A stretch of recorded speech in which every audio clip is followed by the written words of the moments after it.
جب یہ ہو جائے گا تو پھر نیکسٹ سٹیپ پہ جاؤں گا، پھر نیکسٹ سٹیپ پہ جاؤں گا، پھر نیکسٹ کرتے کرتے وہ یہاں تک کہ اس پورے عمل کو آپ سے ضائع کرا دیتا ہے۔ لہذا آپ نے بگننگ کو نہیں چھوڑنا، جب آپ بگننگ کو نہیں چھوڑیں گے تو اینڈ کو آپ کیسے چھوڑیں گے؟ بہت خوبصورت آپ نے گفتگو سماعت فرمائی۔ غالباً مجھے بریک کے لیے کہا جا رہا ہے تو وہ بریک لیتے ہیں، بریک کے بعد واپس آ کے علامہ نظام الدین صاحب نے نماز جمعۃ المبارک کی خاص کر جو فرض کے بعد جو سنتیں ہوتی ہیں ان پر آپ نے پہلے بھی ذکر کیا۔ میں چاہوں گا کہ انہی کی زبانیں جمعہ نماز کی جو سنتیں ہیں ان کی فضیلت بھی، اور خاص کر کے جو جمعہ فرض کے بعد لوگ سنتیں پڑھے بغیر چلے جاتے ہیں ان کے بارے میں حضرت قرآن و حدیث کی روشنی میں انشاءاللہ جی بیان کریں گے۔ جی بسم اللہ، کیا کہا آپ نے؟ اچھا جی، تو بریک لیتے نہیں، بریک کے بعد واپس آئیں گے اس امید کے ساتھ کہ آپ ہمارا ساتھ دیں گے، دیکھتے رہیں گے فضائل شریعہ۔ ملتے ہیں چھوٹی سی بریک کے اس پر۔ الرحمن الرحیم۔ محترم ناظرین، بریک کے بعد آپ کی خدمت میں دوبارہ حاضر ہوں، اور آج کا ہمارا پروگرام فضائل شریعہ، جس کا جو ٹاپک ہے سنتوں کی اہمیت اور فضیلت، یعنی جو سنتیں ہیں وہ کتنی ضروری ہیں، اور پھر ان کی فضائل، ان کا جو اجر ہے، جو ریوارڈ ہے، ثواب ہے، وہ کتنا ہے۔ اچھا ٹھیک ہے، تو ناظرین کرام، آج کا پروگرام سنتیں آقا دو عالم صلی اللہ علیہ وسلم پر عمل کرنا اور سنتیں پڑھنے کا جو ثواب ہے اس پر ہم بات کر رہے ہیں۔ تو آقا علیہ الصلوۃ والسلام نے فرمایا کہ ایک دور آئے گا لوگ میری سنتوں سے دور ہوتے جائیں گے، اس وقت میں، اس دور میں جو میری ایک سنت کو زندہ کرے گا، اس پر عمل کرے گا، اللہ تعالیٰ اس کو 100 شہیدوں کا ثواب عطا فرمائے گا۔ ایک شہید کا جو رتبہ ہے، مقام ہے، وہ آپ نے علماء سے سنا ہے کہ اللہ کی بارگاہ میں اس کو اتنا بڑا اجر ملے گا کہ جس نے اپنے رب کے نام پر اپنی جان قربان کر دی، تو حضور نے فرمایا اس کو ایک شہید کا نہیں 100 شہیدوں کا ثواب ملے گا جو صرف میری ایک سنت پر عمل کرے گا۔ آئیے آج کا جو موضوع ہے، اس کی جو اہمیت ہے، فضیلت ہے، اس پر علامہ نظام الدین صاحب گفتگو بھی فرمائیں گے آج کے ٹاپک پر بھی، اور ساتھ ہی جو میں نے گزارش کی ہے اس پر بھی انشاءاللہ آپ گفتگو فرمائیں گے۔ بسم اللہ۔ الحمدللہ والصلاة والسلام علی رسول اللہ صلی اللہ وعلی آلہ واصحابہ اجمعین۔ حضرت مولانا قاری زمان صاحب قبلہ، اللہ تعالیٰ آپ کو جزائے خیر دے کہ آپ نے اس حسین پروگرام کے ساتھ آج پھر ہمیں یہاں دعوت دی۔ اللہ تعالیٰ ہمارا آنا قبول فرمائے، آمین۔ اور ہم دعا کرتے ہیں کہ حضرت علامہ مولانا محمد یونس صاحب کی خوش دامن صاحبہ کے لیے کہ اللہ تعالیٰ ان کی بخشش فرمائے، آمین، جن کا آمین۔ پچھلے دنوں انتقال ہو گیا تھا۔ حضرت میں معذرت چاہتا ہوں، میرے ذہن میں نہیں رہا، آپ نے اچھا ہوا، آپ نے جنت میں اعلیٰ مقام فاتح خانی بھی کریں گے انشاءاللہ ضرور۔ جی۔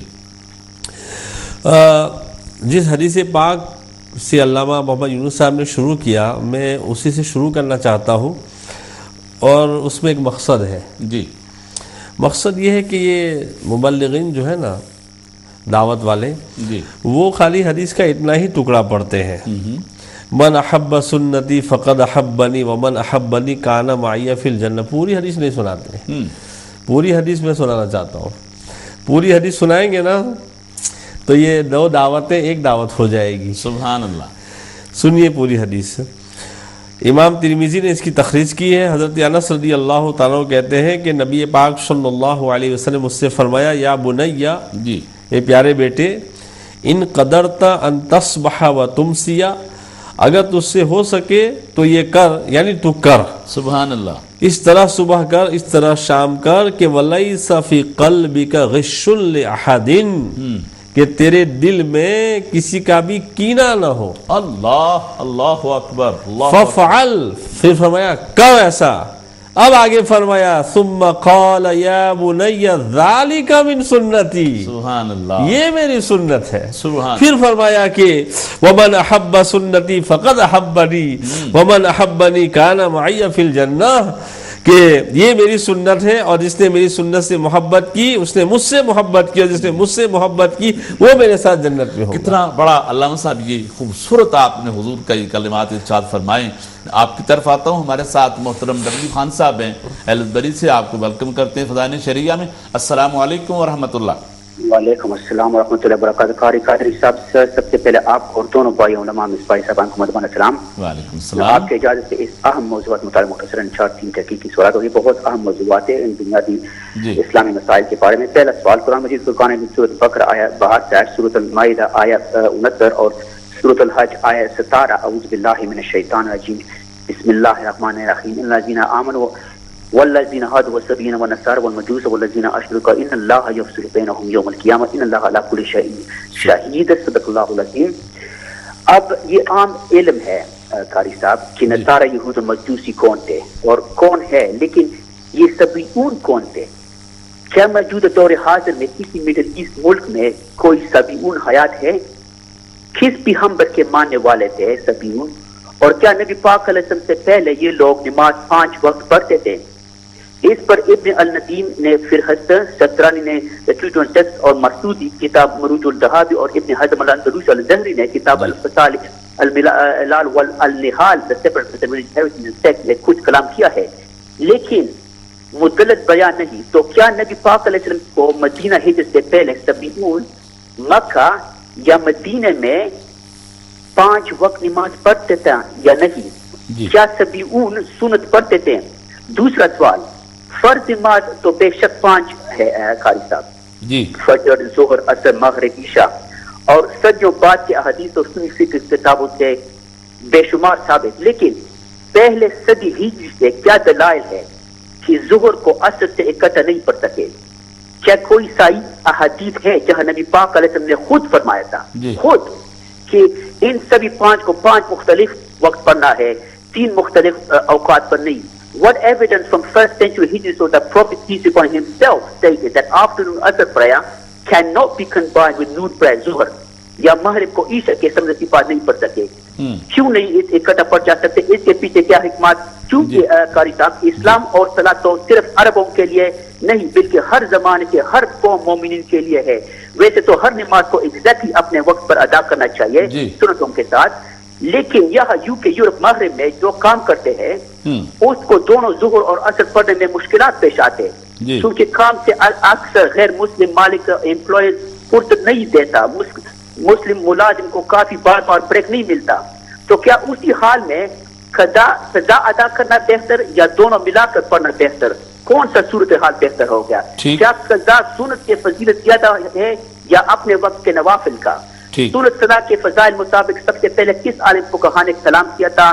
صحابہ کرام رضوان اللہ عنہم نے سنت پر کیوں کلام نہیں کیا؟ اور نبی پاک علیہ السلام نے کیا مستحب نوافل اور سنت نمازوں کے درمیان فضیلت پر بتایا تھا؟ تیسرا آخر سوال، مرد کے لیے مسجد میں جماعت کے ساتھ نماز پڑھنا اکیلے سے 27 گنا زیادہ افضل ہے. اس کے پیچھے کیا حکمت جبکہ خواتین کے لیے اکیلے نماز بہتر ہے؟ کیا خواتین کے بھی کوئی خاتون امام ہو سکتا ہے گھر میں؟ ٹھیک. Can a female lead female worshippers in their own home? اگر کوئی دور سفر کرتا راستے میں مسجد قریب آ جائے، کیا کسی دوسرے مسلک کے امام کے پیچھے نماز ہو سکتا ہے؟ اس صورت میں اکیلے نماز بہتر ہوگا یا اس دوسرے مسلک کے امام کے پیچھے؟ اور کیا دلیل ہے کہ امام علی رضی اللہ عنہ نے مدینہ میں پہلے 3 خلفاء راشدہ کے پیچھے نماز پڑھا تھا؟ اسی طرح کیا دلیل ہے کہ امام حسن اور حسین رضی اللہ عنہما نے امیر معاویہ کے پیچھے کبھی نماز پڑھا تھا؟ اور آخر میں اگر وقت مل جائے، سوال بہت کافی ہو گیا لیکن چونکہ یہ تحقیق ہے اور تحقیق میں ایسے میرا لالچ ہوتا علم سیکھنے میں، آخر سوال، کیا مغرب ممالک میں مسلم جنات کے مساجد ہوتے؟ اگر ہوتے تو کسی انسان کو کیسے پتہ علم ہوگا کہ یہاں کوئی ناجس چیز نہیں پھینکنا؟ یہاں مثلا اگر جنات کی کوئی مساجد جہاں مسلم نماز پڑھتے ہیں اذان ہو جاتا ہے تو کس کو کیسے علم ہوگا کہ یہاں کوئی ناجس چیز نہیں پھینکنا پڑے گا؟ اس پر علمی روشنی جائے. بہت مہربانی، شکریہ. بہت شکریہ، جزاک اللہ جزاک اللہ. جی خان صاحب کے سوالوں پر بھی انشاءاللہ ہم روشنی ڈالیں گے. پہلے اپنی بات مکمل کریں. ماشاءاللہ. تو سرکار دو عالم صلی اللہ علیہ وسلم کی آپ حدیث بیان فرما رہے تھے. نبی پاک صلی اللہ علیہ وسلم نے فرمایا کہ انس تجھ سے ہو سکے تو یہ کر، پھر آگے فرمایا ففعل کر، کہ صبح و شام تیرا سینہ جو ہے نا کینے مسلم سے پاک ہونا چاہیے. اور پھر فرمایا ذالک من سنتی، یہ میری سنت ہے. پھر فرمایا کہ جس نے میری سنت سے محبت کی اس نے مجھ سے محبت کی، اور جس نے مجھ سے محبت کی وہ میرے ساتھ جنت میں ہوگا. تو میرے دعوت والے بھائیوں، پہلے اس سنت کو زندہ کرو کہ تمہارے سینے میں کسی دوسرے مسلمان کا کینہ نہیں ہونا چاہیے، ورنہ دو دعوتیں پھر ہوئی کیوں ہیں؟ پھر مطلب دوسری سنتوں کی دعوت ہو، پہلی سنت کی میں دعوت دیتا ہوں، اس سنت کو زندہ کرو کہ صبح و شام صبح و شام کرو تو اپنے دل کے اندر کسی مومن کا کینہ نہ، اور کینہ نہیں ہوگا تو علامہ یونس کتنی ہی ترقی کر جائے میں ان سے کیوں جلوں گا اور ان سے اختلاف میں کیوں کروں گا. اس لیے ضرورت اس وقت کی ہے کہ اپنے سینے کو صاف کیا جائے کینہ مومن سے. اور دوسری بات یہ ہے کہ نبی پاک صلی اللہ علیہ وسلم کی جو سنت مؤکدات ہیں ان کو جو چھوڑتا ہے اس کے بارے میں وہ یہ وعید سن لے. نبی پاک صلی اللہ علیہ وسلم فرماتے ہیں کہ جس نے میری سنت کو چھوڑ دیا، من ضیع سنتی فقد حرمت علیہ شفاعتی، اس پر میری شفاعت حرام ہے. تو صدر الشریعہ بدر الطریقہ رحمۃ اللہ تعالی علیہ نے بہار شریعت میں یہاں پر فرمایا کہ اس سے مراد سنت مؤکدہ ہے، یعنی سنت مؤکدہ چھوڑنے والوں کو نبی پاک صلی اللہ علیہ وسلم کی شفاعت نہیں ملے گی. تو جو جمعہ سے پہلے 4 رکعت پڑھی جاتی ہے، جمعہ کے بعد 6 رکعت پڑھی جاتی ہے، وہ سنت مؤکدہ ہے. ان 6 بعد والی اور پہلے والی 4، پہلے والی تو پڑھ لیتے ہیں لیکن بعد والی نہیں پڑھتے ہیں، بھاگ جاتے ہیں. تو جو لوگ جمعہ میں 2 رکعت فرض پڑھنے کے بعد بھاگ جاتے ہیں، اے سنی کہلانے والوں، اے میلاد کرنے والوں، 11ویں شریف کھانے والوں، اور نعرہ لگا کہ یہ سمجھنے والوں کہ آقا علیہ السلام کی مجھے شفاعت مل جائے گی، میرے آقا تو فرما رہے ہیں کہ میری سنت مؤکدہ چھوڑنے والا میری شفاعت کا مستحق نہیں ہوگا، تو تم جمعہ میں 2 رکعت پڑھ کے کیوں بھاگ جاتے ہو؟ اللہ اکبر. ہم نے کئی بار سمجھایا پبلک کو کہ بھائی ایسا نہ کرو، پھر بھی بھاگ جاتے. شاید ان کے ذہن میں یہ ہے کہ یہ سنت غیر موقدہ یا کوئی نفل چیز ہے، تو انہیں یہ سمجھ لینا چاہیے کہ یہ سنت غیر موقدہ یا نفل نہیں ہے. یو ہیو ٹو ڈو، تمہیں یہ کرنا پڑے گا، نہیں کرو گے تو یہ وعید تمہارے لیے ہے کہ بھائی نبی پاک علیہ السلام کی سنت شفاعت تمہیں نصیب نہیں ہوگی. سبحان اللہ، سبحان. اب یہ جو سنت مؤکدہ ہے، یعنی جو ظہر کی ہے، جیسے ظہر کی 4 رکعت، تو وہی فضیلتیں وہ جمعہ والی سنتوں میں بھی آئے گی. ٹھیک. تو آئیے ہم اس کے سلسلے میں 2-4 حدیثیں پیش کرتے ہیں تاکہ ہمارے بھائیوں کے دل میں یہ بات پیدا ہو کہ ہم یہ سنت مؤکدہ کو نہ چھوڑیں. نبی پاک صلی اللہ تعالی علیہ وسلم ارشاد فرماتے ہیں کہ 4 قبل الظہر لیس فیہن تسلیم تفتح لہن ابواب السماء. نبی پاک صلی اللہ تعالی علیہ وسلم ارشاد فرماتے ہیں کہ یہ جو ظہر سے پہلے کی 4 رکعت ہے تو آپ فرماتے ہیں کہ اس وقت یعنی آسمان کے دروازے کھول دیے جاتے ہیں. تو آپ غور فرمائیں، آسمان کے دروازے کھولنے کا کیا مطلب ہے؟ یعنی اس وقت اللہ تعالیٰ کی بارگاہ سے جو دعا کی جاتی ہے وہ دعا قبول ہوتی ہے.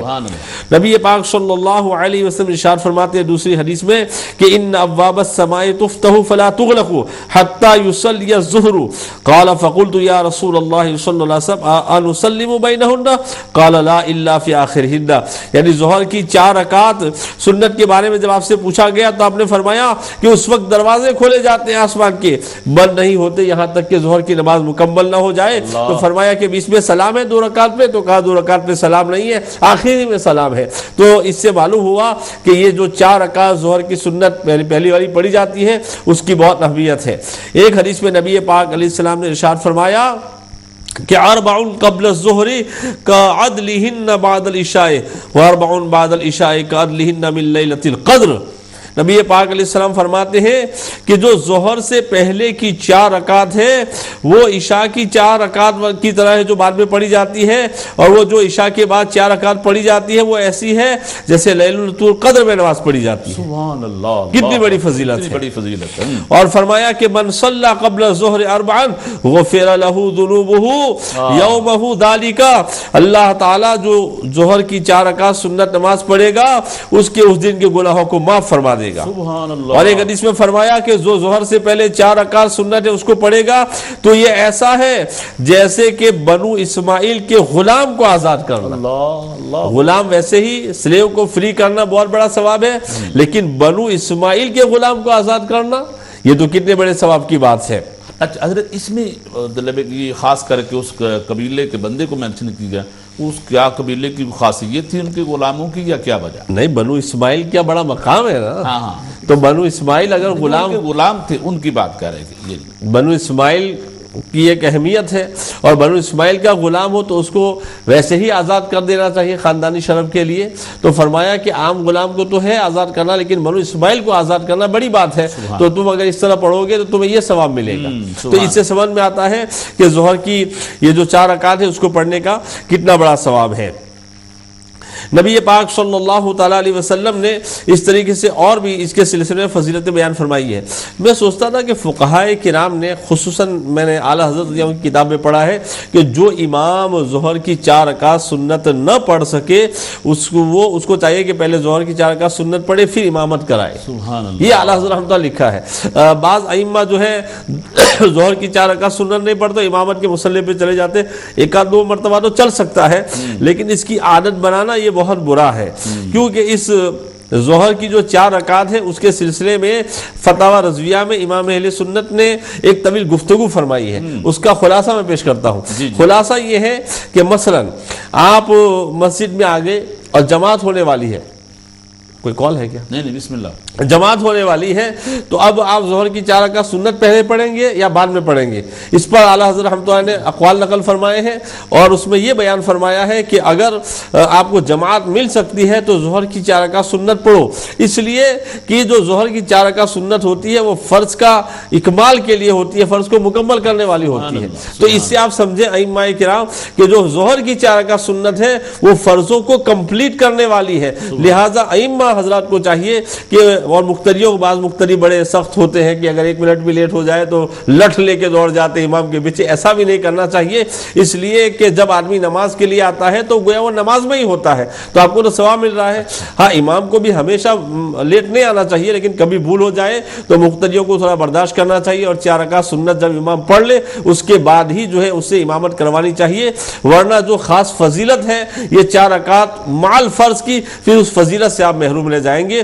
تو خلاصے کلام یہ نکلا کہ یہ جو جمعہ کے دن 4 رکعت سنت بعد میں اور 2 رکعت سنت بعد میں پڑھی جاتی ہیں، 6 رکعت سنت، کم از کم میرے سنی بھائیوں یہ سنتیں چھوڑ کے نہ جایا کرو، اس لیے کہ اگر تم یہ سنتیں چھوڑ رہے ہو تو بہت بڑی محرومی اپنے ساتھ لے کے جا رہے ہو، جبکہ تم نماز پڑھنے کے لیے آئے تھے۔ ماشاءاللہ، بہت خوب علامہ صاحب، الحمدللہ ہماری گفتگو کا پہلا جو سیشن ہے وہ اپنا مکمل ہوا۔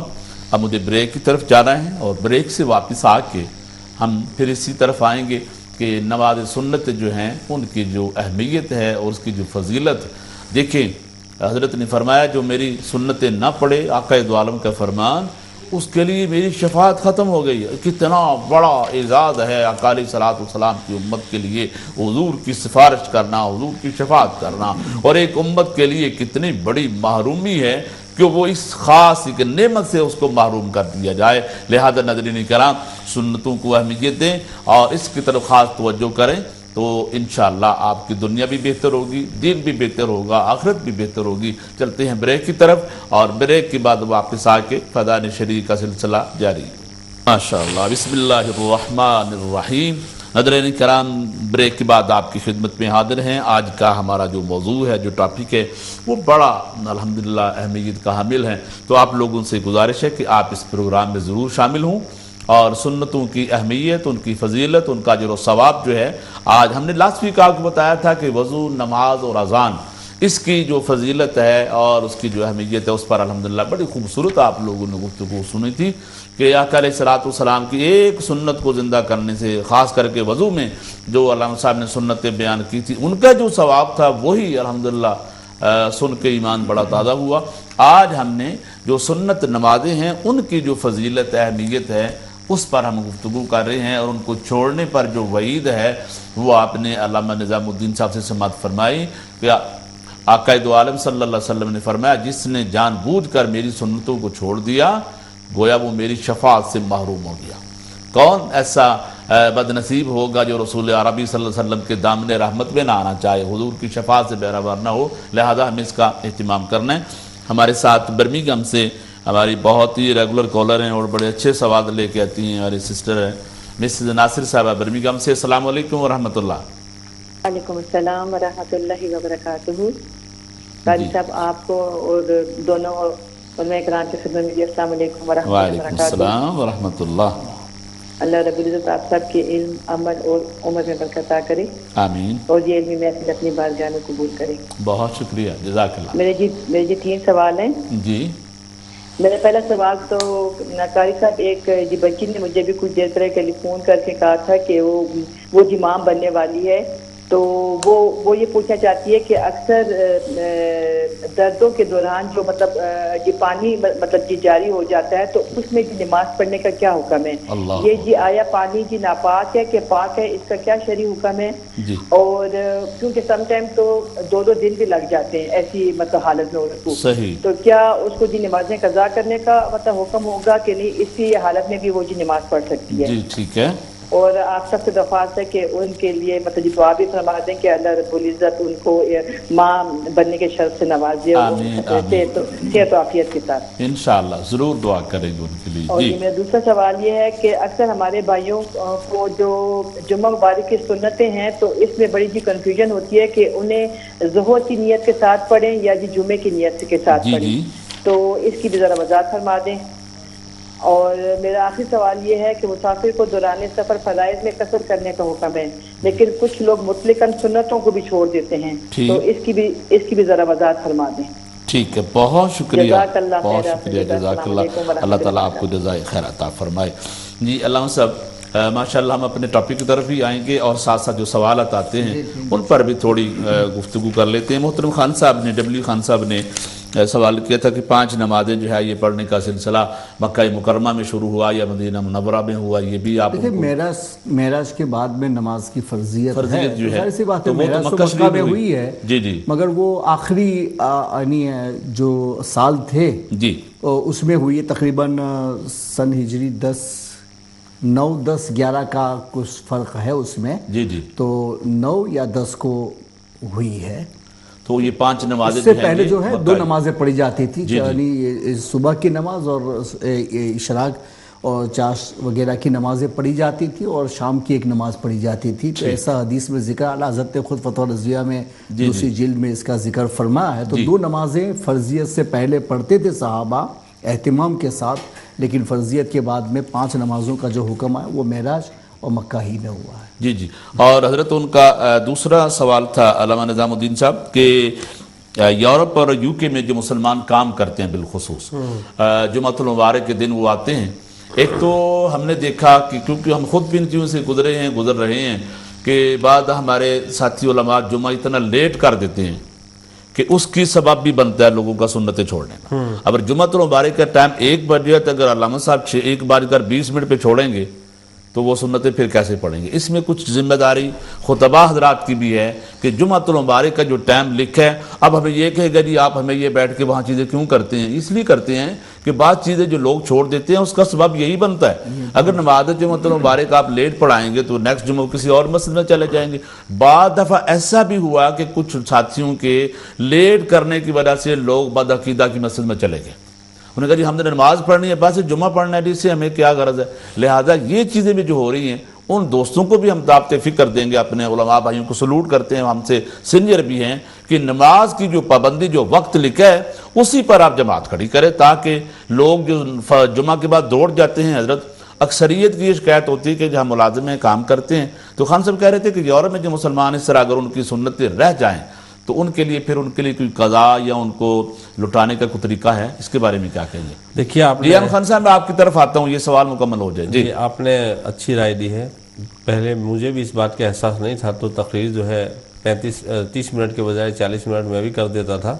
تو کمیٹی نے سمجھایا کہ مولانا آپ باہر جائیں تو آپ کو پتہ چلے گا. تو پھر دھیرے دھیرے یہ عادت چھوٹ گئی. بہت سی چیزیں ہمیں لوگوں سے ملتی ہیں نا معلومات. صحیح ہے، جو غلطی ہو ہم اس کو ایکسیپٹ کرتے ہیں. تو ہر عالم کو چاہیے کہ وہ وقت پر جمعہ پورا کرے. مولانا یونس کے بارے میں بعض لوگوں نے بتایا کہ بالکل ٹائم پہ پورا کرتے ہیں. ہمیں اتفاق ہوتا ہے حضرت کے پاس جانے کا، بالکل ٹائم پر نماز.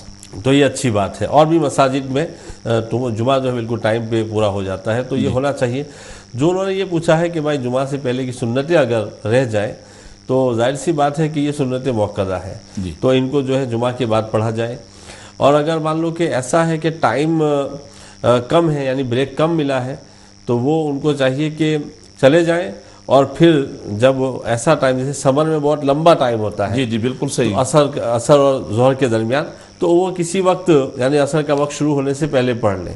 اور اگر سمر نہیں ونٹر ہے تو پھر ان کو چاہیے کہ ایسی چھٹی لیں کہ ظہر کی سنتیں جو ہے نا ان کی رہ نہ جائے، بہرحال اپنے جمعہ کی بات تو اگر پہلے بھی لیٹ آتے ہیں تو وہ بھی چھوٹ گئی، اور جمعے کی بات جو ہیں وہ بھی نہیں پڑی، تو پھر ان کے اللہ تعالیٰ نے بتایا نا کہ بھئی ہمارے لوگ سنت کو تو یہ سمجھتے ہیں نعوذ باللہ کہ چلو واجب کہو نا تھوڑے ڈر جاتے ہیں، فرض کہو تو اور ڈر جاتے ہیں، پتہ نہیں تو سنت موقعہ کو کیا سمجھ رکھا ہے. ابھی وعید سنا دی کہ شفاعت سے محروم ہو جائے، جب آقا کی شفاعت ہی نہ ملے تو پھر کیا ملنا، سمجھ رہے ہیں. اس لیے ہم اہل سنت والجماعت کو چاہیے کہ کم از کم سنت موقعہ تو ہم پڑھیں، صحیح، اس کو نہ چھوڑیں، اور سننے غیر موقعہ کو بھی پڑھنا چاہیے. لیکن میں یہی کہوں گا کہ اگر چھوٹ گئی ہے تو جمعہ کے بعد بھی ان کو پڑھنا ضروری ہے. ٹھیک، ماشاءاللہ. ہمارے ساتھ بریڈ فورڈ سے محترم احمد خان سیدی، آپ کو بھی فضائل شریعہ میں ویری وارم ویلکم کرتے ہیں. السلام علیکم. وعلیکم السلام ورحمۃ اللہ وبرکاتہ. حضور قاری صاحب، میں آپ کو جو آپ نے یہ عمل خوبصورت عمل پیش کیا اس پر دلی مبارکباد پیش کرتا ہوں. بہت شکریہ. محمود غزنبی کی آپ نے یاد کرا دی ہے. اللہ اکبر. بولتے ہیں کہ محمود غزنبی علماء کرام کے پاس گئے، علماء کرام نے کوئی احترام نہ کیا، وہ قرآن حدیث کے مسائل بتاتے رہے. صحیح.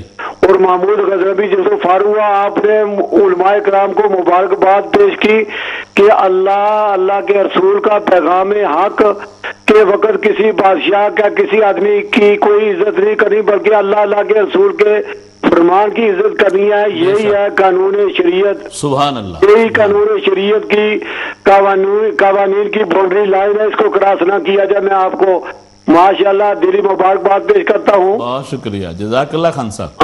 حضور 2-4 مسئلے پوچھنے ہیں. جی. حضور نور صلی اللہ علیہ وسلم کا ذاتی عمل مبارک، آپ نے گھر میں کیا تھا، کوئی بچی یا بچہ پیدا ہوتا تو حضور نے اپنی ازواج پاک کے ساتھ کیسا تعاون کیا، اور حضور کی امت کے مردوں کے لیے اس بارے میں کیا حکم ہے.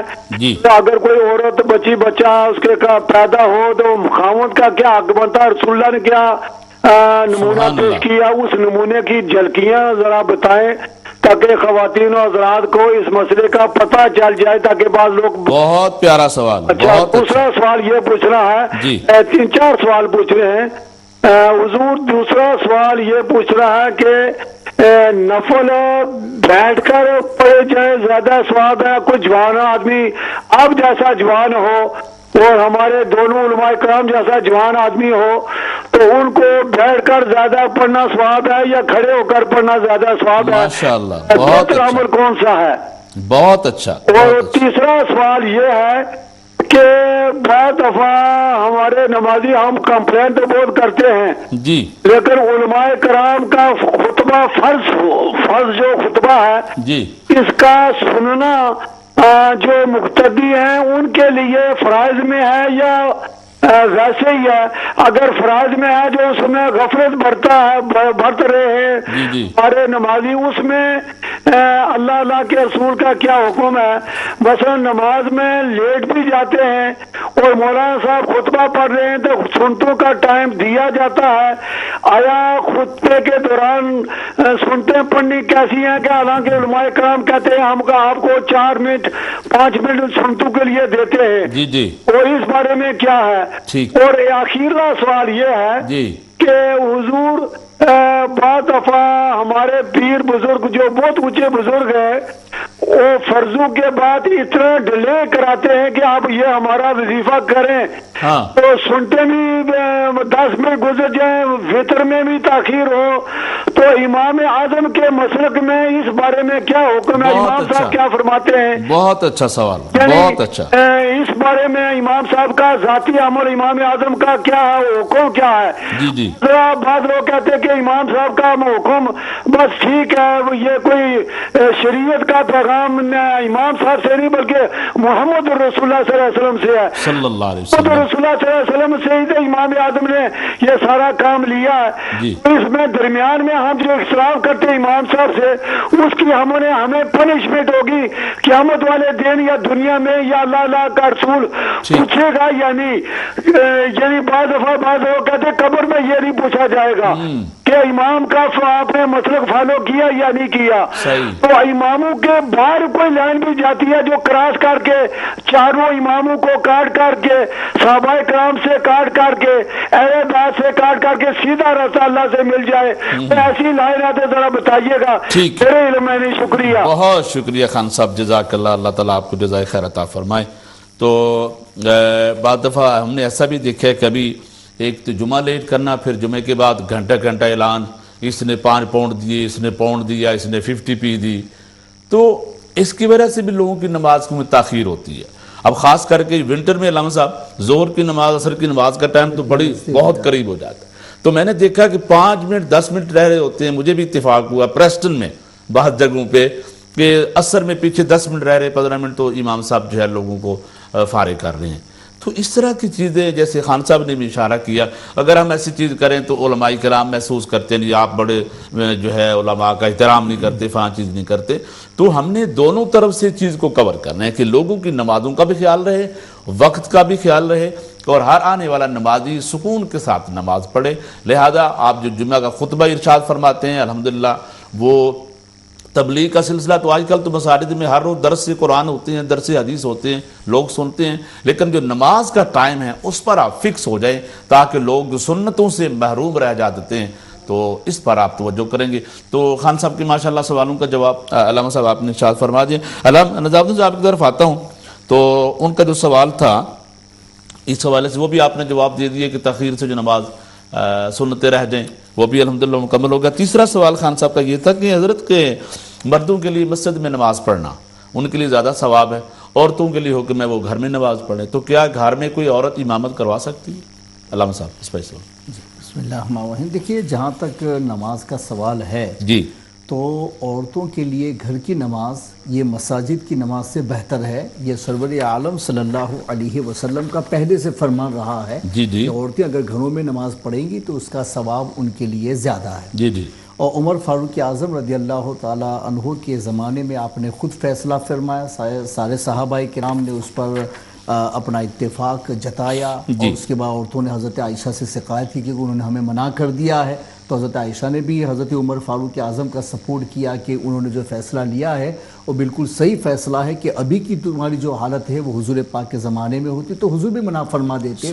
اس لیے عورتوں کے لیے جو عفت و پاک دامنی کا ایک شرعی حکم ہے اس کا شریعت اسلامی نے اتنا زیادہ اہتمام فرما کہ اس کی وجہ سے انہیں مساجد میں آنے سے روک دیا اور گھروں کی نماز کو ان کے لیے مساجد کی نماز سے بہتر کرا. سبحان اللہ. ہمارے ساتھ فرانس سے ہمارے بھائی امتیاز صاحب ہیں، فرانس سے، ان کو فیضان شرعیہ میں ویلکم کرتے ہیں اور آپ کو خوش آمدید کہتے ہیں. السلام علیکم. وعلیکم السلام ورحمۃ اللہ وبرکاتہ. قبلہ قاری صاحب مزاج شریف. اللہ کی بڑی شان ہے. آپ ٹھیک ہے؟ ہمیں بڑی خوشی ہو رہی ہے آج ہمارے پروگرام میں آپ شامل ہوئے. علماء دین شان کی خدمت میں بھی السلام علیکم ورحمۃ اللہ وبرکاتہ. وعلیکم السلام ورحمۃ اللہ وبرکاتہ. میرے 2 چھوٹے سے سوال ہیں. جی جی. ایک تو یہ کہ جب جمعہ شریف کا خطبہ فرماتے ہیں خطیب صاحب، جی جی، تو 2 خطبوں میں پہلے ہم 2 زانوں بیٹھے کے ہاتھ باندھ کے رکھتے ہیں، دوسرے خطبے میں ہاتھ زانوں پہ گھٹنوں پہ رکھ لیتے ہیں. جی جی. اس کی حکمت کیا ہے؟ یہ سنت ہے، مباح ہے، یہ مستحب ہے؟ بالکل جی، آپ کا سوال آ گیا. دوسرا سوال کیا ہے؟ جی، دوسرا سوال یہ ہے، فرض جو 4 فرض یا 3 فرض ہم پڑھتے ہیں جی، تو تیسری اور چوتھی رکعت میں اکثر میں نے حضرت قبلہ مصباحی صاحب کا بیان سنا ہے. جی. اور دوسرے علماء بھی ہمارے ماشاءاللہ فرماتے ہیں تیسری اور چوتھی رکعت میں کچھ نہ بھی پڑھا جائے تو بھی 3 دفعہ سبحان اللہ کہہ دیا جائے تو بھی الحمد شریف پورا پڑھ لیا جائے تو بھی یا کوئی صورت بھی ساتھ میں لا لی جائے تو بھی ہر صورت میں ٹھیک ہے جی. تو اگر میرا سوال یہ ہے کہ اس کی حکمت کیا ہے اگر اس میں کچھ بھی نہ پڑھا جائے تیسری چوتھی رکعت میں جی تو بھی وہ نماز ہو جاتی ہے تو اس کی پھر 2 آخری تینوں تیسری اور چوتھی رکعت کی حکمت کیا ہے اس کو پڑھنے کی؟ ٹھیک ہے امتیاز بھائی آپ کے دونوں سوال آگے اس پر انشاءاللہ ہم گفتگو کریں گے تھوڑی دیر میں. ٹھیک ہے بہت شکریہ. آپ ہمارا پروگرام دیکھتے رہیے انشاءاللہ ان سوالوں پر بھی بات کریں گے.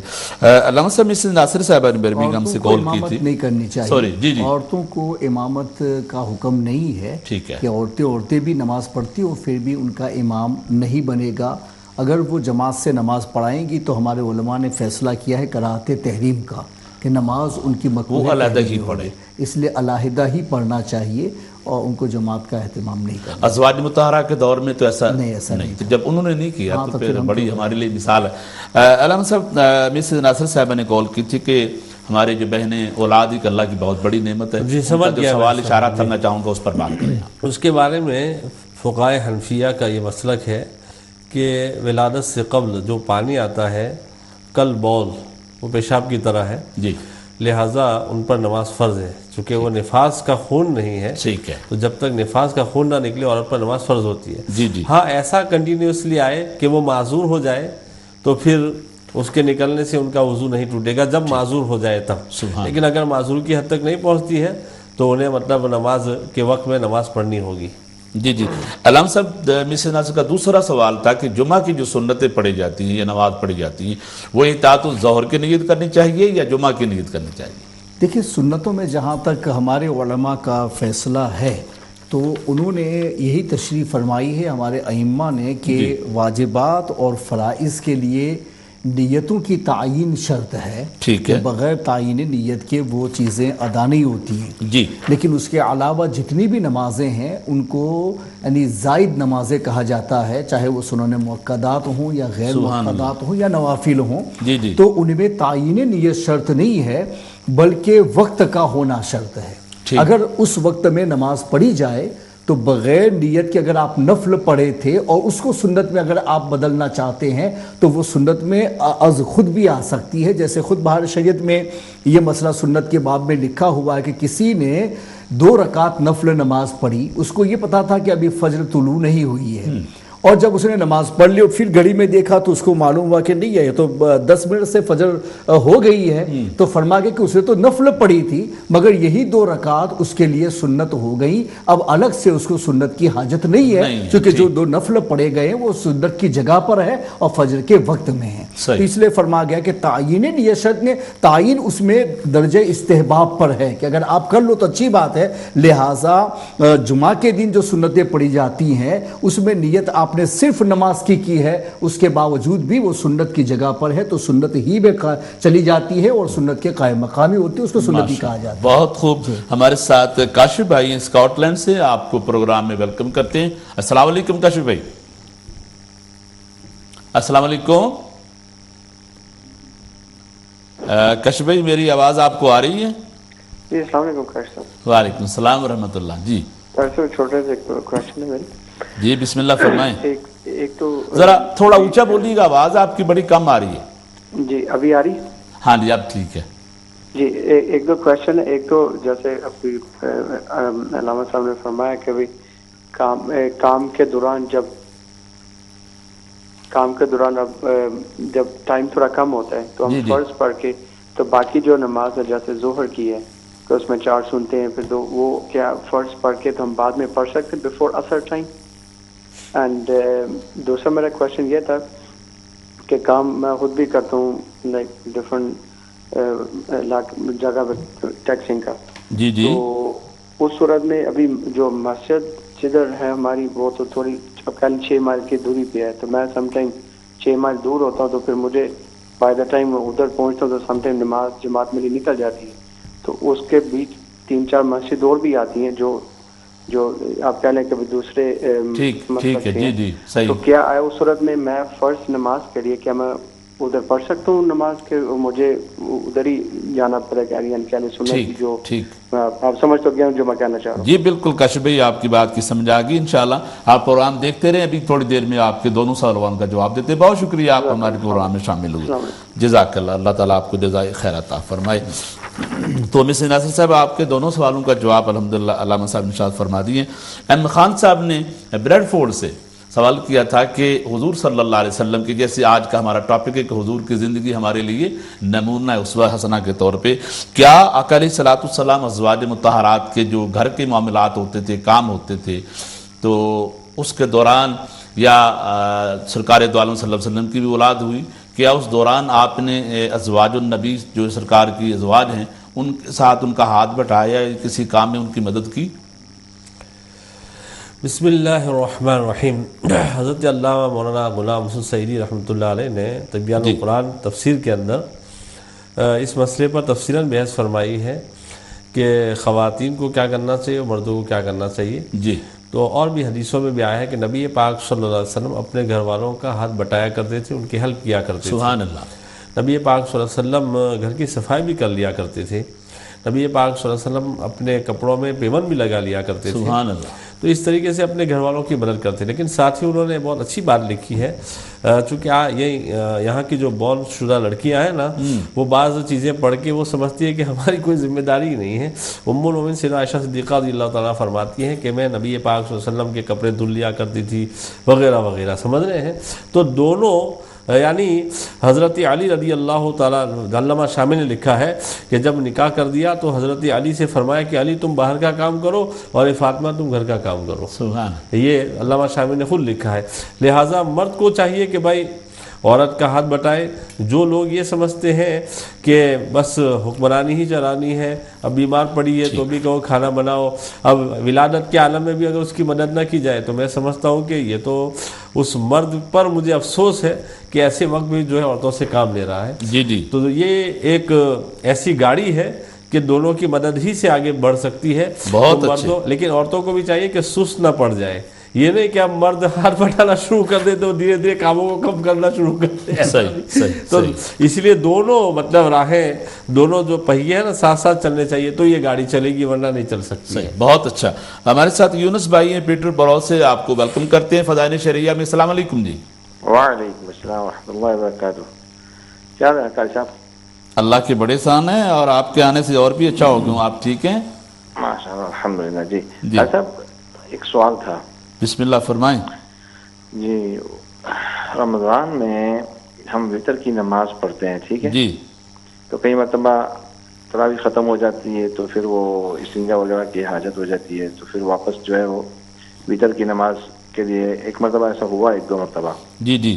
تو ہو سکتا ہے یہ میرے سوال سے لوگوں کو اس فائدہ بھی ہو جائے. جی جی. اور مجھے بھی اس کا پتہ چل جائے. صحیح. تو سوال یہ تھا کہ رکعت مس ہو جاتی ہے مثال کے طور پر. جی. اور آخری رکعت میں ہم ہم جو دعائے قنوت والی ہے وہ تحیات میں آ کے بیٹھ جاتے ہیں. جی جی. اس صورتحال میں کیا ہوگا پھر کہ جب ہم مطلب دوبارہ جب ہم اپنی نماز پڑھیں گے تو اس میں پھر جی جی علامہ صاحب میں چاہوں گا آپ ان کے سوال کا جواب. جو امام کے ساتھ جب انہوں نے تیسری رکعت پڑھی ہے، ایک چھوٹ گئی ہے، ٹھیک ہے، تو دعائے قنوت تو امام کے ساتھ میں انہوں نے پڑھی ہے، لہٰذا جب وہ اپنے اکیلے ایک رکعت فنش کریں گے نا تو ان کی پہلی رکعت مانی جائے گی. تو جیسے پہلی پڑھی جاتی ہے ایسے پڑھی گی، اس میں دعائے قنوت نہیں پڑھیں گی. امام کے ساتھ پڑھی گئی ہے لہٰذا دوبارہ نہیں پڑھنا ہے، اور وہ تیسری رکعت کو پہلی رکعت کی نیت سے ہی پڑھیں گے اور وہ ان کی پہلی رکعت مانی جائے گی. تو باقی جو اس کی رکعتیں رہے گی وہ نارمل اسی طرح مکمل کریں. یونس بھائی آپ سمجھ گئے؟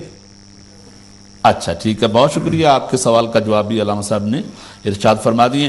اب بریک کا وقت آ گیا جی، بریک لیتے ہیں، اور بریک کے بعد آ کے بڑے خوبصورت آج ہمارے پاس سوالات آئے ہیں ہمارے کالر حضرات کے، اس پر بھی انشاءاللہ گفتگو کریں گے، اور نماز کی سنتوں کی جو اہمیت ہے اس پر بھی مزید ابھی علامہ صاحب سے انشاءاللہ گفتگو سنتے ہیں چھوٹی سی بریک کے بعد. بسم اللہ الرحمن الرحیم. محترم ناظرین ویلکم بیک. اور اب ہمارے پروگرام کا آخری جو سیشن ہے اس کی طرف ہم بڑھ رہے ہیں. بہت پیارا آج کا موضوع تھا، ٹاپک تھا سنتوں کی اہمیت اور ان کی جو فضیلت ہے اس کے بارے میں کہ کتنی ضروری ہے سنت موقدہ ہوں یا غیر موقدہ ہوں، ان کے حوالے سے آپ نے سرکار دو عالم کی طرف سے خوشخبریاں بھی سنی اور ایک وعید بھی حضور کی طرف سے جو آئی کہ جو میری سنتوں کا تارک ہو جائے وہ میری شفاعت سے محروم ہو گیا۔ تو ایک امتی کے لیے تو ایک بہت بڑا اشارہ ہے کہ کہیں حضور ناراض نہ ہو جائیں، تو حضور کی شفاعت سے محروم ہونا کوئی معمولی سی بات ہے۔ اللہ تعالی ہم سب کو اس پر عمل کی توفیق عطا فرمائے۔ تو حضرت محترم خان صاحب کے جو سوالات ہیں، ایم خان صاحب کا ایک تو بڑا پیارا آپ نے جواب دیا کہ جو عورت ہے جو اس کے کام ہے وہ کرے، جو عورت کے کام ہے، اب عورت کے کام مرد شروع کر دے اور مرد کے کام عورت شروع کر دے تو الٹ ہو جائے گا نا۔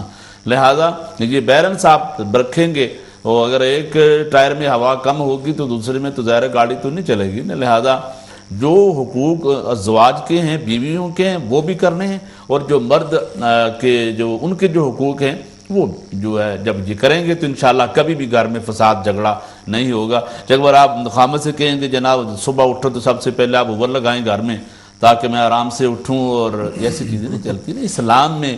جو دیکھیں حضور نے بڑا پیارا حضرت نے اشارہ فرمایا، سرکار دو عالم صلی اللہ علیہ وسلم کی بیٹی نے جب کہا حضور میں تھک جاتی ہوں کام کر کے، تو تھکتی تھی نا اس لیے کہ وہ گھر کے کام کرتی تھی، تو آقا دو عالم صلی اللہ علیہ وسلم نے اقربا پروری نہیں کی، بلکہ حضور نے کہا تجھے وظیفہ دیتا ہوں۔ تو الحمدللہ تو سرکار نے جو کچھ کیا وہ آپ نے سن لیا۔ تو حضور دوسرا ان کا سوال تھا جی، کون سا تھی؟ عزیز بھائی ہیں ہمارے ساتھ بریڈ فورڈ سے، جی آپ کو بھی ویلکم کرتے ہیں عزیز بھائی۔ السلام علیکم۔ وعلیکم السلام قاری صاحب۔ یہ قبلہ کیسے ہیں آپ؟ ٹھیک ہیں جی، اللہ کا شکر، آپ کی دعا۔ بسم اللہ فرمائیں۔ کیسے ہیں؟ جی جی الحمدللہ۔ قاری صاحب میرا سوال آپ سے بھی ہے اور جو علماء کرام دو آپ کے ساتھ بیٹھے ہیں ان سے بھی ہے جی، اور پوری امت مسلمہ سے بھی ہے۔ جی جی بسم اللہ۔ میرا سوال یہ ہے کہ جب ہم گاڑی چلاتے ہیں جی تو فون آتا ہے تو دیکھتے ہیں کہ پولیس والا تو ہمیں نہیں دیکھ رہا ہے، جی جی ٹھیک ہے، اگر دیکھ رہا ہے تو ہم اس کو نہیں اٹھاتے ہیں۔ جی جی اچھا، تو مسجد میں جاتے ہیں تو ہم فون جو ہے اس کا والیوم بند نہیں کرتے ہیں، اس کو سائلنٹ پہ نہیں لگاتے۔ صحیح ہے۔ اچھا، دوسری بات یہ کہ جو ہمارے ہیلو جی جی بالکل آپ کی آواز آ رہی، بات کریں آپ۔ اچھا، دوسری بات یہ ہے کہ جو ہمارے امام صاحب ہیں جی، مسجد مسلے میں کھڑے ہوتے ہیں، جی جی، جب وہ سلام پھیرتے ہیں تو فوراً فون جیب سے نکال کے جو ہے نا اس کو دیکھتے ہیں کہ کسی کا میسج تو نہیں آیا۔ ٹھیک، تو اس میں حرج کیا ہے؟ نہیں، اس میں حرج ہے نا جی کہ مقتدیوں کو کہتے ہیں کہ فون اپنا بند کریں، فون آپ استعمال نہیں کر سکتے مسجد میں، اور آپ سلام پھیرتے ہی جو ہے وہ سب سے پہلے فون نکال کے دیکھتے ہیں۔ ٹھیک ٹھیک۔ پہلی بات یہ ہے کہ مسجد میں اگر ہم نماز پڑھنے جاتے ہیں تو فون کو بند کرنا چاہیے، ٹھیک ہے، کیونکہ اللہ کی بارگاہ میں ہم حاضر ہوتے ہیں، جی جی، اس میں کسی اور دوسرے کا دخل نہیں ہونا چاہیے۔ بالکل ٹھیک ہے جی۔ اور جب ہم پولیس سے ڈرتے ہیں کہ ہم ان کے سامنے فون نہیں اٹھاتے ہیں تو اللہ کے گھر میں ہم فون اٹھاتے ہیں۔ بالکل آپ کا سوال ہے، اس کو وائلنٹ سوال ہے، اس پر انشاءاللہ ہم بات کرتے ہیں ضرور، آپ ہمارا پروگرام دیکھتے رہیں، اس پر انشاءاللہ بھی ہم بات کریں گے۔ بہت شکریہ جی۔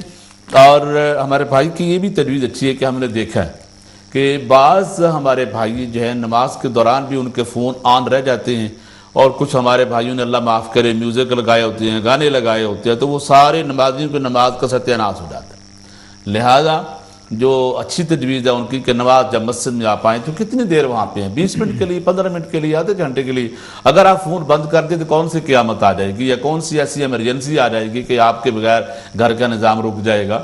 یہ اچھی تجویز ہے ان کی۔ باقی جو انہوں نے امام صاحب کی طرف اشارہ کیا تو ائمہ کے حوالے سے میں کیا رائے دے سکتا ہوں اس پر انشاءاللہ علامہ مصباحی صاحب کی رائے لیں گے کہ کیا ہمیں ایسا امام صاحب کو فوراً سلام کے بعد ٹیلی فون کو چیک کرنا، میسیجز پڑھنا، کیا یہ جائز ہے یا نہیں؟ جی علامہ صاحب میں بولوں؟ جی کیا سوال؟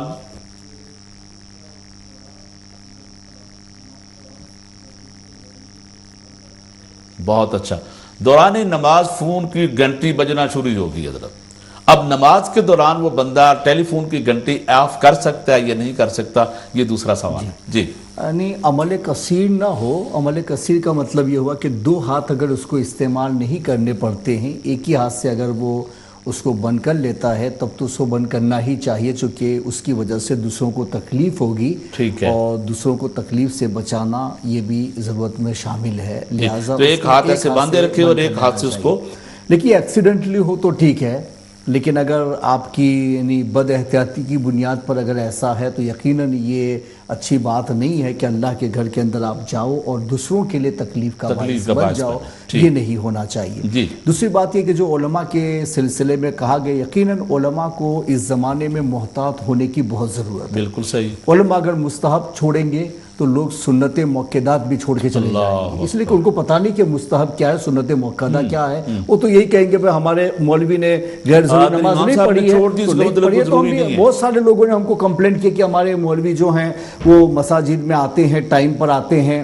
ان کے پاس میں وقت موجود ہوتا ہے، اس کے باوجود عصر اور عشاء کی سنتیں پڑھتے ہی نہیں ہیں، اور دوسروں سے باتیں کرتے، جب جماعت شروع ہوتی ہے اللہ اکبر کہا جاتا تو مصلی پہ جاتے۔ تو یہ ساری چیزیں علماء کے لیے اچھی نہیں ہیں، اس طریقے سے نہ ماحول بن سکتا ہے نہ ماحول بنایا جا سکتا، بلکہ اگر عوام ایسی چیزوں میں اگر ہم پر اعتراض کر رہی ہے تو ہمیں جواب بھی کوئی مناسب دینا چاہیے، کہ ایسا نہ ہو کہ ہمارے جواب کی وجہ سے اور بھی زیادہ بے رغبت ہو جائیں یا احکام کے سلسلے میں وہ اس کے تاریخ بن جائے، یہ کبھی نہیں ہونا چاہیے۔ رہ گیا فون، یہ سراسر یہ دنیا کی چیز ہے، مذہب سے اس کا کوئی لگاؤ نہیں ہے، لہٰذا مساجد کے اندر انٹر ہوں گے تو اس کو بند کرنا آپ کے لیے لازم ہے، چونکہ مساجد اللہ کے گھر ہیں، اس میں اللہ کا ذکر ہی کیا جائے گا، دنیائی باتیں نہیں کر سکتے۔ حدیث پاک میں ہے کہ مساجد میں بلا ضرورت کا مطلب یہ کہ بھائی کوئی ایسا آپ کا ہے کہ جس میں آپ کا کوئی مقصد فوت ہو رہا ہے وہاں نہیں ہے، بلا وجہ اگر آپ نے دنیا کی بات کی ہے تو میں نے تفسیر روح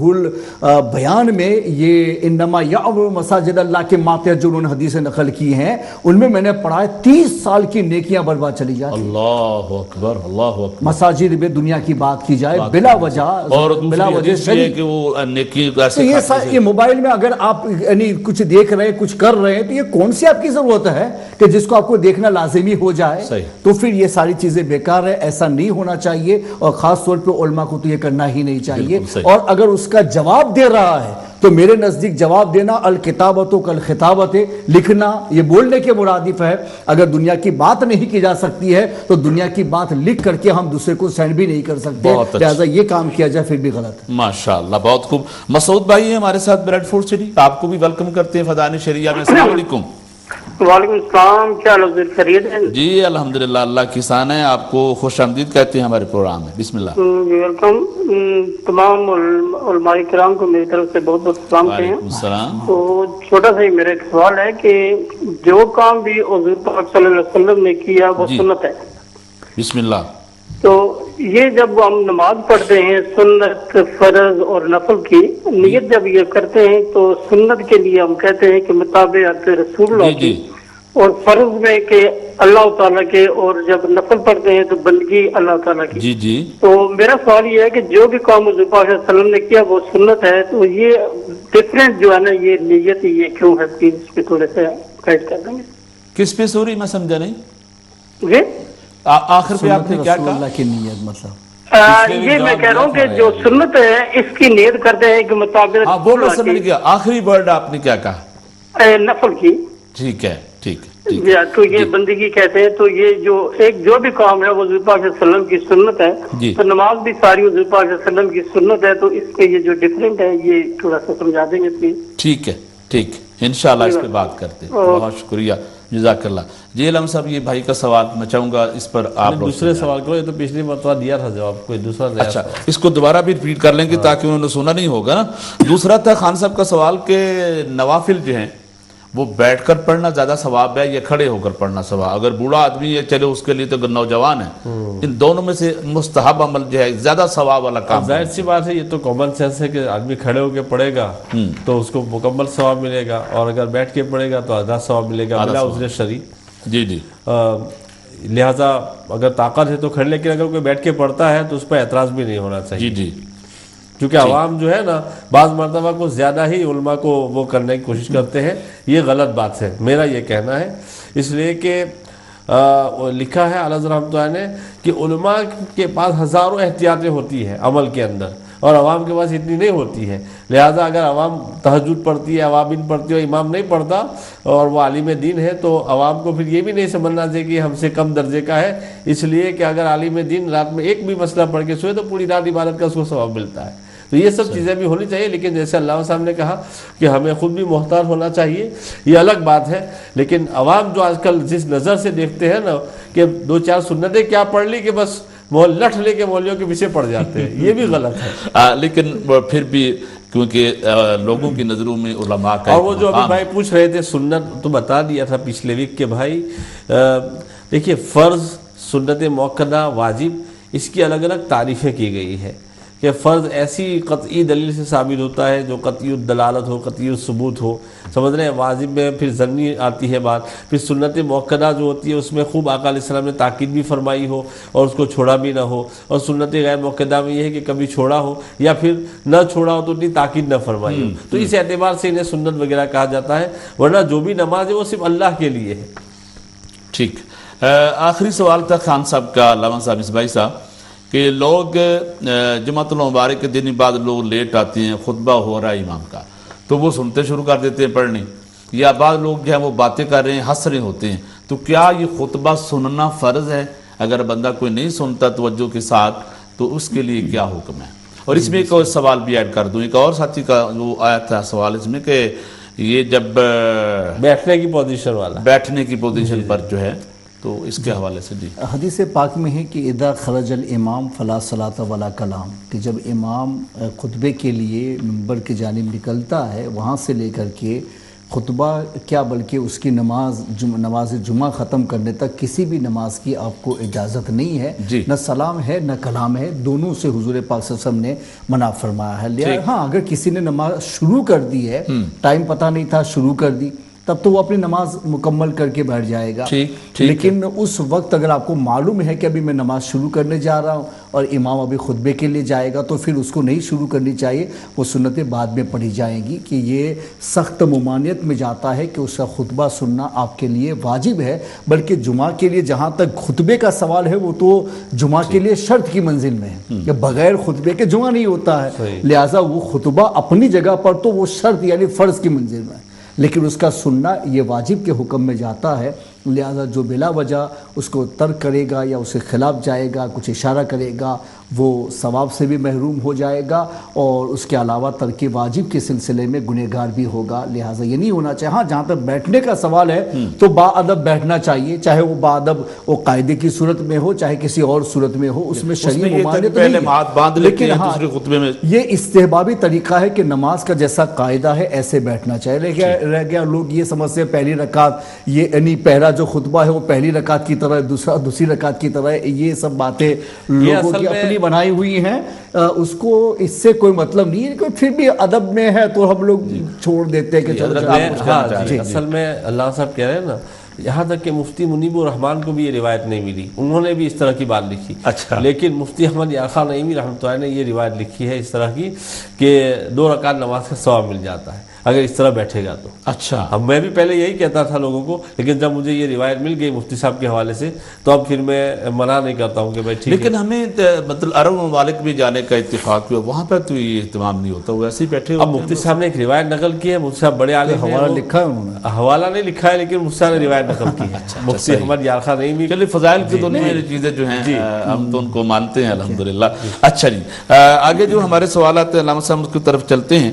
ہمارے بھائی نے کاشف بھائی نے اسکاٹ سے سوال کیا تھا کہ وہ کام پہ جاتے ہیں اور ان کی اپنی مسجد جو ہے وہ 5-6 مائل کے فاصلے پر ہے. اب وہ رستے میں ان کی اگر نماز پڑھنا چاہتے ہیں تو دوسرے مسئلے کی مسجد آ گئی، کیا ان کو وہاں پہ نماز، یہاں بھی تو وہ سوال آ جائیں گے، کیا وہ اس امام کے پیچھے نماز پڑھ سکتا ہے؟ اس کا عقیدہ درست نہیں، یا اس کو اکیلے اس مسجد میں نماز پڑھ سکتا ہے یا غیر مسجد میں نماز نہیں پڑھی جا سکتی؟ دیکھیے ایسا ہے کہ پچھلے یا اس سے اگلے پروگرام میں علامہ یونس صاحب نے حوالوں سے بتا دیا تھا کہ بھائی جو بد عقیدہ ہے وہ تو دور کی بات ہے، جو فاسق ہے اس کے پیچھے نماز نہیں ہوتی. بالکل ٹھیک ہے، سمجھ رہے ہیں. اگر اکیلے پڑھ سکتا ہے وہاں، وہی میں عرض کرنے جا رہا ہوں ابھی. جو فاسق ہو اس امام کے پیچھے نہ پڑھے، علماء نے فرمایا اکیلے وہ نماز پڑھ لے. تو پھر یہ تو بد عقیدہ ہے. بد عقیدہ کے پیچھے کیسے نماز ہو سکتی ہے؟ بالکل صحیح نہیں. جی جی. اور اس کو چاہیے کہ جہاں وہ کام کر رہا ہے وہاں اکیلے نماز پڑھ لے، یعنی مسجد اتنی دور پر ہے کہ اس کو اذان کی آواز نہیں سنائی دیتی تو وہ اکیلے نماز پڑھ لے، اس کو جماعت چھوڑنے کا گناہ نہیں ہوگا۔ سبحان اللہ، بہت اچھے، ماشاءاللہ، بڑا پیارا علامہ صاحب نے اس کا جواب ارشاد فرمایا ہے، اور نماز خطبہ کے حوالے سے جو سوالات تھے وہ بھی الحمدللہ اس کے جواب بھی آگے۔ جو کیا نا وہ خان صاحب جو لندن والے خان صاحب نا، وہ خان صاحب کی آپ کی وساطت سے دو میری گزارش ہے۔ بسم اللہ۔ بہت پیار اور محبت کے ساتھ مجھے ایسا لگتا ہے، میں نے ان کو کبھی دیکھا نہیں، میں نے ان کی ملاقات نہیں کی ہے، لیکن میں نے یہ محسوس کیا ہے کہ خان صاحب کتابیں بہت پڑھتے ہیں، ایسا مجھے لگ رہا ہے، اور مختلف کتابوں کا مطالعہ کرتے ہیں۔ خان صاحب میں آپ سے گزارش کرنا چاہتا ہوں کہ ہمارے علماء کرام نے یہ فرمایا کہ بخاری شریف میں العلم بالتعلم، علم جو ہے سیکھنے سے آتا ہے، یعنی اساتذہ کی بارگاہ میں بیٹھنے سے حدیثیں سمجھ میں آتی ہے، اور دوسری چیزیں ہیں، جیسے آپ پوچھ رہے تھے کہ دو نمازیں جمع کیوں نہیں کر سکتے، کیا یہ وہ یہاں کے لوگوں کے، تو اس پر آپ فتاوی رضویہ میں اعلیٰ حضرت رحمۃ اللہ کا ایک رسالہ پڑھ لیں کہ دو نمازوں کو جمع کرنا فقہ حنفی کے اندر کیوں منع ہے، تو آپ پر واضح ہو جائے گا۔ تو میں آپ سے گزارش کرنا چاہتا ہوں کہ آپ حدیث کی کتابیں پڑھیں، لیکن اہل سنت والجماعت کی علماء کی جو شروحات ہیں ان کے ساتھ پڑھا کریں، اور اسی طریقے سے ہر مسلک کی کتاب آپ نہ پڑھیں، ہم خود نہیں پڑھتے ہیں اس لیے کہ اتنا علم چاہیے کہ آدمی غلط و صحیح میں فرق کر سکے، ورنہ پھر ہوتا کیا ہے، آدمی بھٹک جاتا ہے اور کسی ایک راہ کو متعین نہیں کر پاتا۔ آپ کی گفتگو سے میں نے یہ اخذ کیا ہے کہ آپ مختلف کتابیں پڑھتے ہیں اور فیصلہ نہیں کر پاتے ہیں، تو جب آدمی فیصلہ نہ کر پائے تو اسے صرف اہل سنت جماعت کی کتابیں پڑھنی چاہیے۔ یہ میں آپ کو بطور پیار کے اور محبت کے کہہ رہا ہوں تاکہ آپ کی ہماری آخرت بچی رہے۔ ماشاءاللہ، بہت خوب، بہت خوب۔ علامہ صاحب ایک سوال آیا ہے کہ ہمارے وہ بھائی جو جمعۃ الباری یا کسی اور نماز میں نماز پڑھتے ہیں، تو جیسے امام صاحب نے سلام پھیرا تو وہ اٹھ کے کھڑے ہو کے سنتے شروع کر دیتے ہیں، تو وہ لوگ جو بیٹھ کے بھی دعا مانگ رہے ہوتے ہیں، تو انہوں نے اگر کسی لوگوں میں سے کسی نے جانا ہو تو وہ رستے میں رکاوٹ بن گئے پیچھے کھڑے ہو کے، تو ایسے لوگوں کے لیے کیا حکم ہے؟ وہ کہیں کونے میں نماز پڑھے یا وہیں پڑھیں، یا جو ابھی جانے والے ہیں وہ بھی نماز پڑھ کے جائیں؟ جی بسم اللہ الرحمن الرحیم۔ اس میں یہ ہے کہ اولاً تو آپ کو پتہ ہی ہے کہ بھائی دوسرے لوگ جانے والے ہیں یا کم سے کم سنتوں کے لیے جگہ کو تبدیل کریں گے، تو ایسی صورت میں آپ کو اتنا تیزی کے ساتھ نماز بھی شروع نہیں کرنا چاہیے کہ کسی جانے والے کے لیے پرابلم آ سکے۔ ہاں اگر وہاں پیلرز وغیرہ ہیں تو اس کا سہارا لے لے، یا کوئی چیئر وغیرہ رکھی ہوئی ہے تو اپنے سامنے اس چیئر کو رکھ لے تاکہ دوسرے کے لیے پریشانی نہ ہو۔ مگر پھر بھی ہمارے علماء نے بتایا کہ اگر کسی نے ایسی نماز شروع کر دی اور آپ کو جانا ہے تو پچھلی صف والا آگے والے صف میں اگر وہ بیٹھے ہوئے ہیں تو ان کی یہاں سے کراس ہو کر کے چلا جائے، تو جو آگے والے جو بیٹھے ہیں وہ پیچھے والے کے لیے سترا بن جائیں گے، تو اس طریقے سے کیا جا سکتا ہے۔ پھر بھی اگر کوئی آدمی آپ کے ہی پیچھے ہے اور آپ کو بڑی ایمرجنسی ہے کہ آپ کو جانا ہی ہے، تو ایسی صورت میں ادھر والا کوئی آدمی ہونا تو اس کو بلا کر کے اس کے سامنے کھڑا کر دیں، اس کے بعد آپ ہٹ جائیں، اور اس کے بعد وہ آدمی جدھر سے آیا ادھر ہٹ جائے، تو اس کے لیے کوئی پریشانی نہیں ہے۔ تو یہ اس کے لیے بھی آسانی ہوگی، آپ کے لیے آسانی، کہ جدھر سے وہ نکل رہا ہے نا اس جانب سے آدمی کو بلائے کہ اس کے سامنے کھڑے ہو جاؤ، پھر یہ ادھر سے نکل گیا پھر اس سے کہے کہ بھائی تم نکل جاؤ، تو چونکہ یہ پاس ہونا نہیں ہوا، اپنی جانب سے نکلنا ہو۔ اگر بندہ نماز پڑھ رہا ہے تو اگر دوسرے بندے نے کوئی وہاں پہ کوئی چیز آگے رکھنے والی نہیں ہے تو اس سلسلے میں مطلب اس کو کیا کرے؟ انتظار کرے اس کے نمازی کی نماز ختم کرنے تک، یا ایسے؟ ہم نے جو وہاں پہ سعودی میں جانے کے اتفاق کے بعد وہ کہتے ہیں کم از کم 3 صفوں کا فاصلہ ہو تو آپ جا سکتے ہیں۔ نہیں، وہ بڑی مساجد جیسے کعبۃ اللہ میں جو مسجد حرام ہے کہ وہ بڑی مساجد میں شمار ہوتی ہے، ایسے کوئی کتنی جامع مسجد ایسی بنی ہوتی ہے بہت بڑی مساجد میں شمار ہوتی ہیں، تو اس میں یہ حکم ہے کہ آدمی جہاں سجدے کی جگہ پر دیکھتا ہے اور اس کی نگاہ جہاں تک پھیلتی ہے، اس کو بتایا گیا تقریباً 3 میٹر تک وہ ہر جانب اس کی نگاہ جاتی ہے، تو اس کے اوور اگر وہ جاتا ہے تو پھر اس کو جانے کی بغیر سترے کی بھی اجازت ہوتی ہے۔ لیکن جو چھوٹی مساجد ہیں تو اور عام طور پہ ہمارے یہاں سب چھوٹی مساجد ہی مانی جاتی ہے، تو اس کی آخر صف اور پہلی صف یہ دونوں اتصال میں ایک ہی مانی جاتی ہیں، لہٰذا وہاں شریعت میں یہ پرمیشن نہیں ہے کہ آپ کسی کے آگے سے گزر سکتے۔ علامہ صاحب، نظام الدین صاحب کی طرف آتا ہوں، ایک سوال آیا ہمارے پاس آف ایئر آیا کہ ایک ہمارے بھائی نے اپنی محترمہ کے لیے پوچھا کہ وہ تہجد کی نماز پڑھتی ہیں، الحمدللہ بہت خوشی ہوتی ہے ہمیں ایسی بہنوں کو سن کر جو دین کی پابندی کرتی ہیں نمازوں کی، تو وہ کہتے ہیں کہ تہجد کی نماز کے لیے سونا ضروری ہے؟ بسم اللہ الرحمن الرحیم۔ مجھے یاد پڑتا ہے کہ میں نے کسی چینل پہ کسی عالم دین کو سنا تھا کہ وہ عوام کو یہ کہہ رہے تھے کہ تہجد کی نماز کے لیے سونا شرط نہیں ہے۔ اچھا، یہ انہوں نے، اگر وہ حنفی ہیں اور یقیناً وہ حنفی تھے، تو انہوں نے یہ بات غلط بتائی ہے۔ فتاوی شامی میں نے خود دیکھا ہے، اس کے بارے میں تحقیق کی ہے۔ علامہ شامی رحمۃ اللہ لکھا ہے کہ تہجد اسی وقت مانی جائے گی جب جو ہے عشاء کے فرض پڑھنے کے بعد آدمی سو جائے۔ اگر عشاء کے فرض پڑھنے کے بعد، جس کو اونگنا کہتے ہیں، یعنی تھوڑی سی نیند آ جائے، اگر نہیں سوتا ہے تو اس کو صلاۃ اللیل تو کہہ سکتے ہیں، لیکن اس کو صلاۃ التہجد نہیں کہہ سکتے۔ اچھا حضرت، آپ جیسے علماء سے سنا ہے کہ حضور سیدنا غوث پاک نے 40 سال عشاء کی نماز جو ہے عشاء کے وضو سے فجر کی نماز پڑھی ہے، تو ظاہر ہے سونے سے تو پھر وضو تو ٹوٹ جاتے ہیں، تو پھر غوث پاک تو سوئے نہیں ہوں گے، جاگتے رہے، تو پھر تہجد کا ان کے بارے میں کیا ہم کہیں گے؟ ہاں، غوث پاک کا وضو جو ہے نا سونے سے ٹوٹتا ہی نہیں تھا۔ اچھا، ہاں، اعلی حضرت نے فتح رضیہ میں لکھا ہے، علامہ عبدالعلی رحمۃ اللہ نے ارکان اسلام میں کتاب لکھی ہے، انہوں نے لکھا ہے کہ نبی پاک صلی اللہ علیہ وسلم کا یہ معجزہ کہ آپ کا سونے سے وضو نہیں ٹوٹتا تھا، اور غوث پاک کو اللہ تعالیٰ نے نبی پاک علیہ السلام کے معجزے سے یہ کرامت عطا فرمائی کہ ان کے دل پر ایسے انوار و تجلیات ہر وقت وارد ہوتے تھے کہ ان کا دل بیدار رہتا تھا۔ اور وضو ٹوٹنے کا جو سبب ہوتا ہے، نیند ویسے ناقض وضو نہیں ہے قاری صاحب، نیند ناقض وضو نہیں ہے، وہ تو خروج ریح جو ہے اس کا سبب ہے، اس لیے ناقض وضو ہے۔ تو جس بندے کو معلوم ہو کہ میرے ایسا کوئی معاملہ ہوا نہیں ہے، اس کا وضو کیا ٹوٹے گا؟ تو غوث پاک کا وضو نہیں ٹوٹتا تھا۔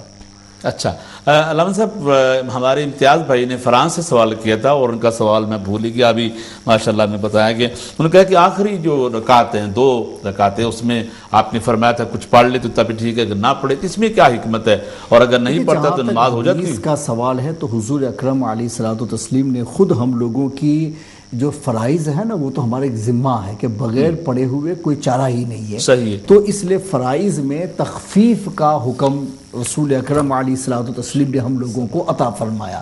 باقی جو سنتیں ہیں وہ ان کے تو درجات اپنی جگہ پر ہیں، فرائض تو چھوڑے ہی نہیں جا سکتے، اس لیے اس میں تخفیف کا جو حکم آیا ہے کہ پہلے 2 میں قرات کر لی جائے تو آخر 2 کی قرات آپ کی چوائس پہ چلی جاتی ہے۔ تو یہ تخفیف کا حکم ہماری سہولت کے لیے، اگر اس میں اگر آپ سب کچھ پڑھنا چاہیں تو ہمارے علماء نے اس کی بھی اجازت عطا فرمائی ہے، اور یہ حکم جو ہے وہ اللہ اور رسول کی طرف سے ایک عطیہ ہی سمجھیے ہم لوگوں کے لیے کہ ہم لوگوں کی تخفیف کا فرض نمازوں کے اندر اتنا زیادہ خیال فرما گیا ہے کہ ہم آسانی کے ساتھ ان فرائض کو ادا کر لے جائیں۔ اور سنتوں کے بارے میں کیا حکم ہے علامہ صاحب؟ فرائض کا تو حضرت نے بتا دیا، سنت میں تو پڑھنا ہی پڑھنا ہے نا، سنت میں کہا علامہ صاحب نے، ایون سنت غیر مقدمہ بھی وہ سورت کو ملانا واجب ہے۔ ہاں، وہ ایک سوال رہ جائے گا، وہ خاتون نے پوچھا تھا کہ سفر میں سنتیں پڑھنا کیا ہے، تو اس کے بارے میں علماء نے فرمایا کہ اگر حالت قرار نہیں ہے بلکہ روا روی ہے تو سنتیں معاف ہو جاتی ہیں۔ ٹھیک، صحیح، ماشاءاللہ، بہت پیارا۔ میں نے جو سنتوں پر پوچھا تاکہ اس کی وضاحت ہو جائے، کچھ یہ لوگ سمجھے کہ سنتوں میں بھی نہ پڑھے تو کام چلے گا، تو الحمدللہ دونوں سوالوں کا جو ہے وضاحت ہوگی بڑی خوبصورتی کے ساتھ۔ ناظرین کرام، آج کا پروگرام اپنے حسن اختتام کو پہنچا، اور علامہ مصباحی صاحب نے، علامہ نظام الدین صاحب نے الحمدللہ قرآن و حدیث کی روشنی میں آپ لوگوں کے مدلل سوالوں کے الحمدللہ جواب ارشاد فرمائے۔ میرے خیال میں کسی ہمارے بھائی کا، بہن کا کوئی سوال باقی نہیں رہا۔ مجھے بہت خوشی ہوتی ہے فضائل شرعیہ کا پروگرام کہ آپ لوگوں کے لیے پروگرام ہوتا ہے، آپ لوگ اس میں شامل ہوں گے تو آپ لوگوں کا فائدہ ہوگا، وگرنہ علماء کو تو مسائل کا الحمدللہ آپ جانتے ہیں، یہ پڑھانے والے لوگ ہیں، مدرس لوگ ہیں، لہذا یہ پروگرام آپ لوگوں کے لیے ہوتا ہے، اس لیے آپ لوگ ضرور سوالات لے کر آیا کریں۔ آپ کے ایک سوال پوچھنے سے لاکھوں لوگوں کو فائدہ ہو جائے گا، تو الحمدللہ آپ کو ثواب بھی ملے گا، اور ہمیں یہاں علماء کرام کو آنے کا اللہ پاک اجر بھی عطا فرماتا ہے الحمدللہ۔